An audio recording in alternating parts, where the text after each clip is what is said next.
Matatak pareho kayo dito sa DCXL 558. Diretso sa mga balita. Kaugnayan ho sa krimen. Maynila tayo, meron pong 43 anyos na sumasideline lamang sa pagmamaneho ng pedicab ang patay matapos pagbabarilin ng kanyang pasahero sa Tondo.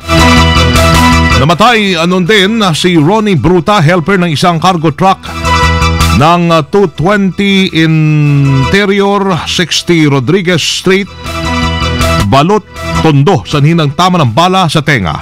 Inalam ho ang pagkakakilalan pa ng dalawang suspect na agad namang nakatakas sa kayho yung isang motorsiklo.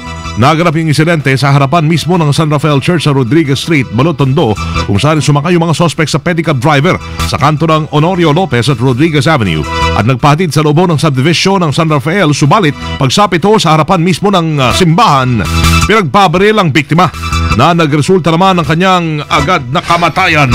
Quezon City, critical pa sa pagamutan ng isang lalaki, makarampon 2 beses paputukan sa ulo naman ng 5 magkapatid sa Barangay Manresa. Napatid na pauwi ng kanyang bahay o ng kanyang bahay ang biktima si Chris Urbano alas 10 kagabi nang basta na lamang barilin din ng magkakapatid na Sampaga na pinangunahan ng panganay na si Ariel. Patuloy pa rin pinaghahanap ang mga suspect at inaalam pa ang motibo bakit binaril ang biktima.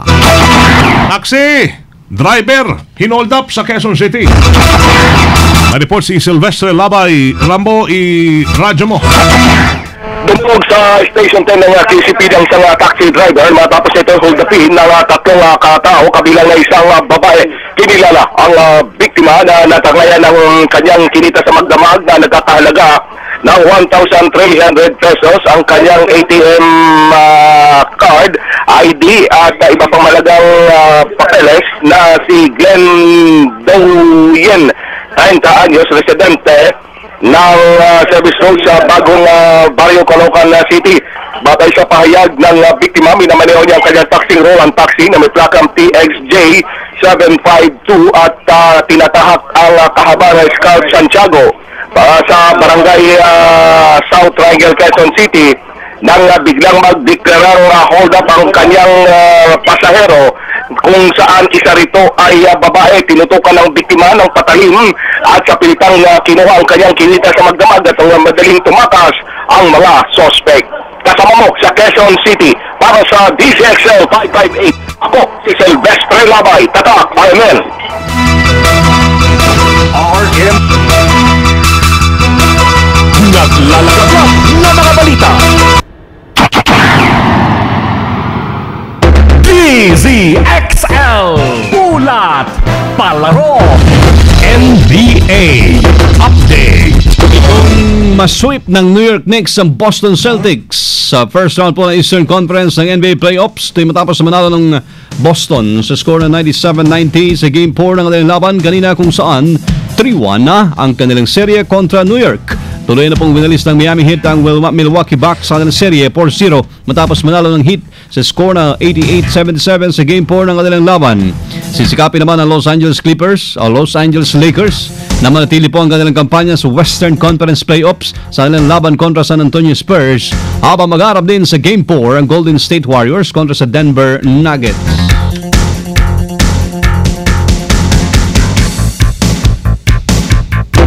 DZXL Showbiz Balita.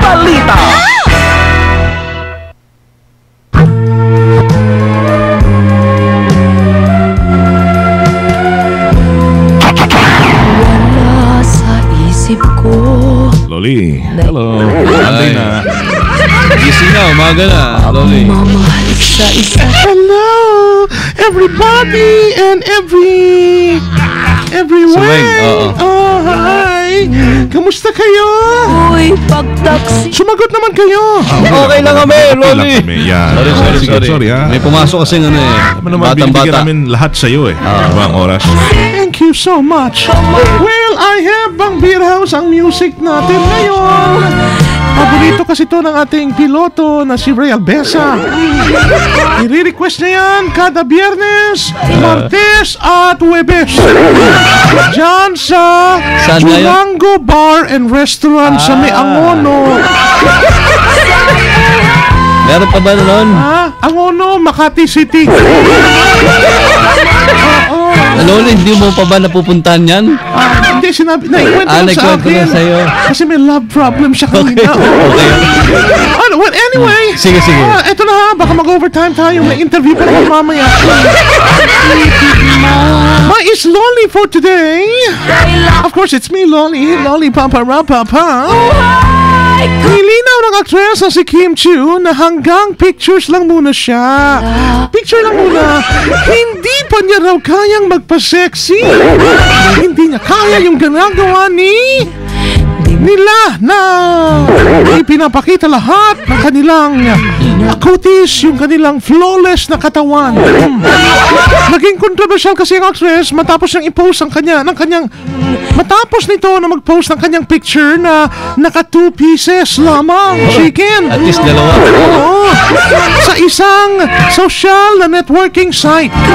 Sabi ni Kim, hanggang picture lang muna siya at naka-side view lang naman siya dun sa picture at hindi pinakita yung kanyang yung kanyang tiyan. Ito po yung bahagi ng ating panayam kay Kim Chiu. So Kim Chiu, ano masasabi mo? Ayaw mong mag-post ng iyong yung mga sexy photo, Kim Chiu?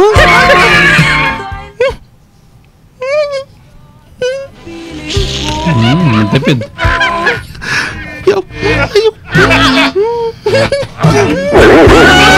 Ano ang nasabi niya? Yan po yung... Hindi pa daw kasi siya ready. Ano pa, Kim Chiu? Picture lang muna, picture. Picture nga. Yun nga ang gusto nila, picture lang. May picture lang, bibili ni Ray Albesa yan. Basta't nakalagay sa Men's Magazine yan. Men's? Yun yung buwan ng period ng mga babae na magazine na binibili ni Ray Albesa. Grabe naman. Okay, so inamin din ni Kim. Ganda. Lumabas na ba kayo ng bar? Dali lang, saan galing? Lumabas na ng club eh. Magja-jogging na. Sila lahat ay pinagmana mula sa bundok Afrika. May virus tong computer nyo. Sandali lang. Ay, naku. Nakaalis na nga. Thank you. Ako po si Loli. Loli Pampara. Loli si Ingat. Loli. Buwisit lang. Hindi gasgas, hindi umatras, medyo madulas. Ang litan, manghimaga. Nakakantaan ka. Yolohi Loli. Yo. Panghimagas, buti na. Ito, himagas. Magandang umaga mga kasama. Para naman po sa aking panghimagas. Nako, sa kabila ng kausuhan ngayon ng superhero na si Iron Man, nagpapansin naman ng isang lalaking nagpanggap na si Spider-Man sa Hollywood.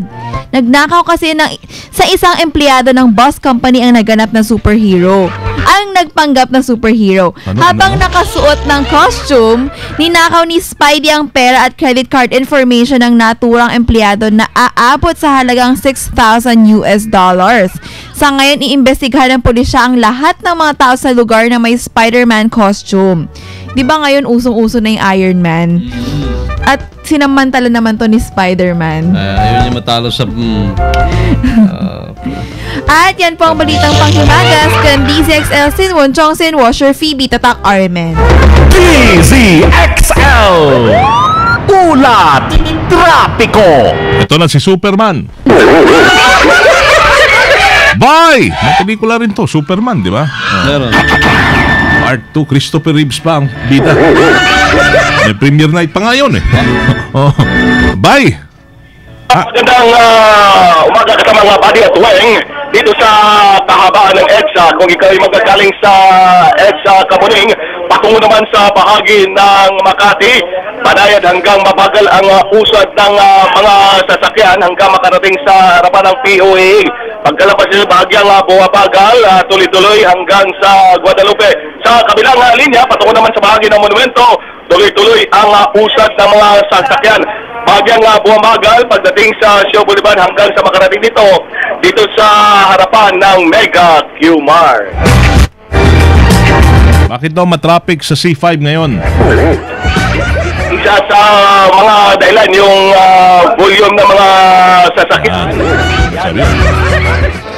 At May sagot yan sa lahat ng tanong natin pagdating sa traffic. Meron. Oo. Volume yan. Kaya matraffic dahil sa volume. Volume ng mga sasakyan. Oo, at kung hindi yan volume, baka may aksidente dyan. Oh! Ganyan yan. Ganun lang naman yan. Tanungin nyo pa. May tanong pa kayo? Si Rambo, bye. Bye, syempre, kompleto yan. Monday morning tayo. May motto for today. Bye! What is the motto in life? Dedicated natin sa belated happy birthday kay Professor Eric San Juan, ha? Medyo hindi tayo nakapunta doon, pero Prof. Eric San Juan, happy birthday, belated. Ang motto para sa ating mga kababayan na nakikinig, it's up to you. You find beauty in the ugliest days.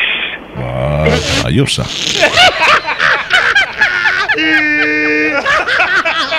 Tagalogs. Sa Tagalogs, kasamang Weng at Buddy, nasa iyo na humanap ng kagandahan sa pinakamasamang araw.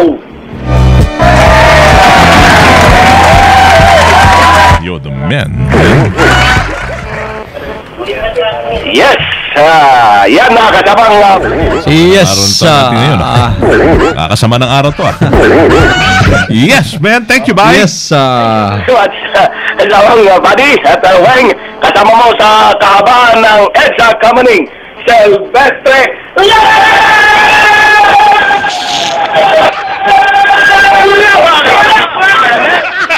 Thank you. Thank you. Thank you sa inyo. At dire-diretso na ho tayo sa mga balitang lalagablab, ha? Yeah. Yan po yung mga napakinggan nyo ngayong umaga. Dito lamang sa DCXL 558. Ngayon pong umaga nga kasamang Weng ng April 29, 2013 mga kasama. Kasama nyo sa serbisyo publiko from the city of Zambo, Eliceres Primo Hermano, Weng de la Peña. From the province of Occidental Mindoro, mabuhay ako si Buddy Obera. At kami ho'y babalik mamaya tanghali at kami ho'y tatak RMN. Naglalagablab na mga balita inyo ang 15 minutong kalipunan ng mga pinakahuling kaganapan sa Kalakang, Maynila, sa ating bansa at saan mang dako ng mundo.